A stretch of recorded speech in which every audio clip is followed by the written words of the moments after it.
हमारे साथ प्रियांशु है और प्रियांशु पत्रकारिता के छात्र हैं जामिया से।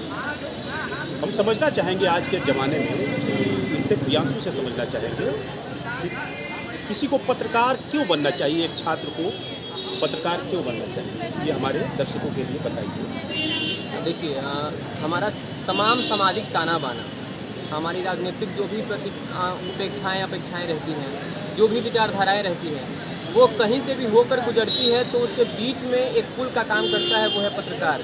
आप क्या सोच रहे हैं, समाज क्या सोच रहा है, समाज क्या देखना चाहता है, समाज को हम क्या दिखाना चाहते हैं, हमारे नेता क्या कर रहे हैं, वो किस प्रकार की नीतियाँ बना रहे हैं, कहाँ पुल बन रहा है, कहाँ किसके साथ बलात्कार हो रहे हैं, उस बलात्कार पे फैसला क्या आया है, ये जनता तक पहुँचाने का काम पत्रकार का होता है। और जब हम पत्रकार की बात करते हैं और भारत की बात करते हैं, भारतीय परिप्रेक्ष्य में 60% युवा हैं इस देश में। तो जब हम युवाओं के अधिकार की बात करते हैं, युवाओं के हक के लिए अगर हम कुछ करना चाह रहे हैं, तो पत्रकारिता एक बहुत अच्छा फील्ड है।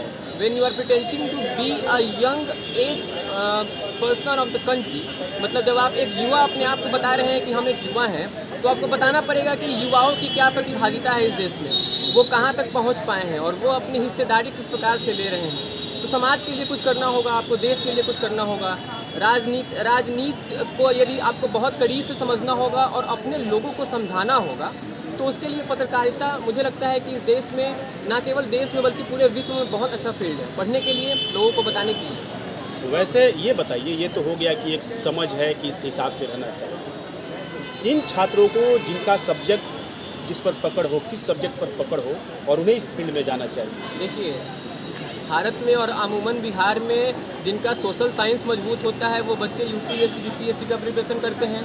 जिनका बायो अच्छा है, साइंस अच्छा है, वो इंजीनियरिंग और मेडिकल फील्ड में पहुंच जाते हैं, जिनका फिजिक्स अच्छा है।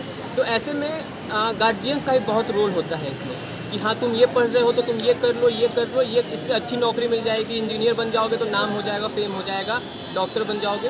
तो इस प्रकार की चीज़ें हमारे समाज में पहले से व्याप्त रूप से हैं और ज़्यादातर जो बहुसंख्यक छात्र हैं वो 10वीं पास करने के बाद, 12वीं पास करने के बाद इसी फील्ड में जाते हैं। मैंने भी 10वीं पास करने के बाद बायो लिया था, 12वीं पास करने के बाद मैंने बीए से मास कॉम किया है, उसके बाद अभी मैं मास्टर्स कर रहा हूँ जामिया से। तो ऐसे में 10वीं पास करने के बाद सबसे पहले हमें अपना लक्ष्य डिसाइड करना होगा कि हम आगे करना क्या चाहते हैं और इसके अलावा हम क्या सोच रहे हैं, पत्रकारिता के क्षेत्र में क्या सोच रहे हैं। यदि आप खेल में ज़्यादा रुचि रखते हैं तो आप खेल पत्रकार बन सकते हैं। यदि आप राजनीति में ज़्यादा रुचि रखते हैं तो आप राजनीति पत्रकार बन सकते हैं। यदि आपको बिजनेस ट्रेडिंग के बारे में जानकारी है, आप इकोनॉमिक्स पढ़ना चाहते हैं, तो इकोनॉमिक्स में भी आपको बिजनेस से रिलेटेड पत्रकार बनने का मौका मिलेगा। इसके अलावा यदि आप फिल्मों के रिव्यू लिखने के शौकीन हैं, फिल्म देखने के शौकीन हैं, गाना सुनने के शौकीन हैं, फिल्मों के बारे में जानकारी रखते हैं, कलाकारों के बारे में जानकारी रखते हैं, तो आपके पास इंटरटेनमेंट जर्नलिज्म करने का एक अच्छा अवसर है। और ये सारी चीज़ें जो है व्याप्त रूप से जर्नलिज्म का जो पूरा डिपार्टमेंट है, पूरा ब्रांच है, इसमें अलग अलग भागों में बटा हुआ है। तो ये आपकी रुचि पर निर्भर करता है कि यदि आप पीआर करना चाहते हैं, डेवलपमेंट जर्नलिज्म करना चाहते हैं, कन्वर्जेंट जर्नलिज्म करना चाहते हैं, आप मीडिया फील्ड में एकेडमिक्स में जाना चाहते हैं, आप रिसर्च करना चाहते हैं, नए नए तरीकों, जैसे अभी एआई आ गया, मैं फ़ोन में बोल रहा हूँ, कैमरे में बोल रहा हूँ, मेरा फ़ोन सुन लेगा मैं क्या बोल रहा हूँ, और जब मैं वापस स्क्रॉल करूँगा न्यूज़ फीड तो मुझे दिखाएगा। तो ये एक तरीके का डेवलपमेंट है। ये डेवलपमेंट आया है टेक्नोलॉजी की वजह से। तो टेक्नोलॉजी इन्हेंस हुआ है। जब टेक्नोलॉजी इन्हेंस हुआ है तो ये पत्रकारिता में भी आया है। तो युवाओं को जो इंजीनियरिंग के फील्ड में हैं वो भी आ रहे हैं, कोडिंग कर रहे हैं, वेबसाइट बना रहे हैं और खबरों को लिख रहे हैं अपने वेबसाइट पे। तो एक तरीके से जो है पत्रकारिता ने पूरे देश के युवाओं को, अब देखिए जो लोग बेरोजगार रह जाते हैं वो पत्रकारिता में आते हैं, भले उनके पास डिग्री ना हो। तो जब आप हार मान के आखिर में अपना काम पूरा कर रहे हैं पत्रकारिता की वजह से, आपके काम की जो रुचि है, जो आप चाहते हैं, आपकी जो इच्छा शक्ति है, वो अंत में आके पत्रकारिता पे रुक रही है, तो क्यों ना आप वो कोर्स कर लें, क्यों ना आपको वो लॉ पता हो जो एक पत्रकार को पता होने चाहिए, वो एथिक्स पता हो, पत्रकारिता के सिद्धांत आपको पता हो कि हाँ, इस सिद्धांत पे चलते हुए हमें काम करना है। तो हम जो है मानवाधिकार के मुद्दों पे, लोगों के हित के मुद्दे पे, जो भी उनका सामाजिक हित है, जो भी उनके फंडामेंटल राइट्स हैं, उनको बचाने के लिए हम कैसे काम करेंगे, तो इसको पढ़ने के लिए आप पत्रकारिता का कोर्स कर सकते हैं। और ये सभी फील्ड्स में। एक मुझे बताइए कि भारत के कौन कौन से ऐसे संस्थान हैं जहाँ फोकस करना चाहिए कि इसी संस्थान से हमको पढ़ना है। वैसे 3, 4, 5 संस्थानों के नाम बताइए देखिए, जहाँ से छात्रों को फोकस करना चाहिए। यदि आप पत्रकारिता करना चाहते हैं तो IIMC और जामिया, ये 2 संस्थानें हैं जो नंबर 1 और नंबर 2 पे प्रत्येक साल रहती हैं। इसके अलावा यदि आप पैसा खर्च करना चाहते हैं तो आपके पास MIT ऐसा ऑप्शन है। MIT के अलावा शारदा यूनिवर्सिटी टाइप की यूनिवर्सिटीज़ है जहाँ पे पत्रकारिता की पढ़ाई होती है। यदि आप हिंदी में पत्रकारिता करना चाहते हैं तो इसके लिए भी जामिया में ऑप्शन है। इसके लिए माखनलाल यूनिवर्सिटी में ऑप्शन है। हैदराबाद यूनिवर्सिटी में पत्रकारिता की पढ़ाई होती है। दिल्ली यूनिवर्सिटी में ऑप्शन है। तो बहुत सारी परीक्षाएँ तो अभी CUET से हो रही हैं। तो CUET में आप अपना दाखिला कर सकते हैं, एंट्रांस देंगे, पास होंगे। एंट्रांस देने के बाद वहाँ आपका इंटरव्यू होगा और उसके बाद जो है आपका वहाँ दाखिला होगा और वहाँ पत्रकारिता की पढ़ाई जो है वो करेंगे। IIMC का रूल है कि IIMC जो है अपना एग्ज़ाम भी CUET से लेती है। जामिया अपना एग्ज़ाम जो है जामिया अपने पोर्टल से एग्ज़ाम देता है। जामिया का अपना एंट्रांस एग्ज़ाम होता है। जामिया अपना खुद का इंटरव्यू लेता है। तो ये चीज़ें हैं। एक बार आपको यदि पत्रकार बनना है तो जितने भी यूनिवर्सिटीज़ हैं और CUET का जो वेबसाइट है, सरकारी वेबसाइट है, उस पर जाके चेक करें कि कब कब जो है एंट्रांस की लिस्ट आई है। इसके अलावा यदि आपको पढ़ना क्या है, आप ठीक है आप तैयार हो गए एंट्रांस के लिए कि मुझे एंट्रांस देना है, अब इसके लिए पढ़ना क्या क्या है, तो आप देश में जो घटनाएं घटित हो रही हैं उस पर आपको रिपोर्ट लिखना आना चाहिए। आपको पता होना चाहिए कि देश में क्या घटित हो रहा है। आपको पता होना चाहिए कि खेल विभाग में कौन सा खिलाड़ी है, कौन सा ऐसा देश है जो ओलंपिक में बहुत सारा मेडल जीत रहा है। आपको पता होना चाहिए कि व्लादिमीर पुतिन और जो बिडेन एक साथ बैठ रहे हैं तो वो किन मुद्दों पे बातचीत कर रहे हैं।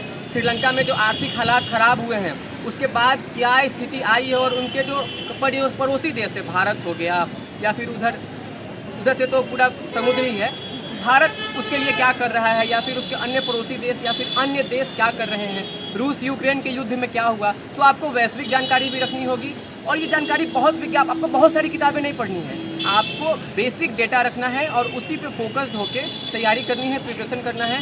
कोई भी एंट्रांस आपसे किया हुआ ये पत्रकारिता के कोर्स करने के बाद में कमाई कितनी है, आर्थिक रूप से वो कितना सशक्त हो पाता है, ये लोगों को जिज्ञासा है। ये सबसे महत्वपूर्ण सवाल यही होता है कि हम यदि रिपोर्टर बन जाएंगे तो कितना महीना कमाएंगे, हम एंकर बन जाएंगे। देखिए एंकर्स की कमाई, कई सारे ऐसे एंकर्स हैं जिनका पैकेज करोड़ों में है, चाहे वो रूबिका लियाकत हो, चाहे वो सुधीर चौधरी हो। बहुत सारे पत्रकार ऐसे हैं, बहुत सारे एंकर्स और संपादक ऐसे हैं जो भारत सरकार और कई राज्यों के सरकार का मंत्रिमंडल तय करते हैं। बहुत सारी ऐसी चैनल्स हैं जो व्यापक तौर पर किसी एक खास पॉलिटिकल पार्टी या सरकार के लिए काम करती है। तो हमें ये नहीं सोचना है कि मेरी सैलरी क्या होगी, हमें ये नहीं सोचना है कि हमें काम क्या कर रहे हैं। यदि हम अपने एथिक्स पे काम कर रहे हैं, यदि हम समाज के लिए काम कर रहे हैं, यदि हम काम कर रहे हैं अपने लोगों के हित के लिए, पत्रकारिता क्या है, सेवा का मौका है। हम इंजीनियर बनते तो अपने लिए काम करते, लोग अपने परिवार के लिए काम करते। हम पत्रकार बने हैं, रात को 2 बजे कहीं हत्या होगी, अगर आप क्राइम रिपोर्टर हैं तो आपको जाना होगा, जाएंगे वहाँ से खबर देंगे रात के 2 बजे। भले ही आप किसी भी सरकारी पद पे रहे चाहे नहीं रहे, आप हवलदार थाने में नहीं है, थाने के थानेदार नहीं हैं, लेकिन आप जाएंगे और लोगों को सही सूचना देंगे, ये आपका कर्तव्य है। तो पत्रकारिता जो है वो सेवा का मौका देती है। पत्रकारिता जो है वो सरकार के लिए भी काम करती है, सरकार के विरोध में भी काम करती है। ये एक विवाद का मसला है, इस पर तर्कपूर्ण बातें हो सकती है कि पत्रकार आज के दौर में कैसे काम कर रहे हैं। लेकिन पत्रकारिता के क्षेत्र में यदि आप ये बात करें कि हम पैसा कितना कमाएंगे, तो आप पटना में देखिए, पटना के पत्रकार जो है वो 10,000 रुपये में भी काम कर रहे हैं। बहुत सारे ऐसे लोग हैं जो स्टाइपेंड जिनको 5,000 रुपये मिलते हैं, जाने आने में खर्च हो जाता है। और पटना में ही बहुत ऐसे चैनल्स हैं जिनका महीने में लाखों का टर्नओवर है। तो ये जो है डाइवर्सिटीज़ हैं हमारे बिहार में, पूरे देश में आय में डाइवर्सिटीज़ है, तो ये बनी रहेंगी। हमें अगर पत्रकार आपको बनना है तो आपको अपने एथिक्स पे काम करना होगा। आप किस प्रकार से काम कर रहे हैं उसके बाद आप तय कर पाएंगे कि आप कितने महीने में बचा लेते हैं। Thank you.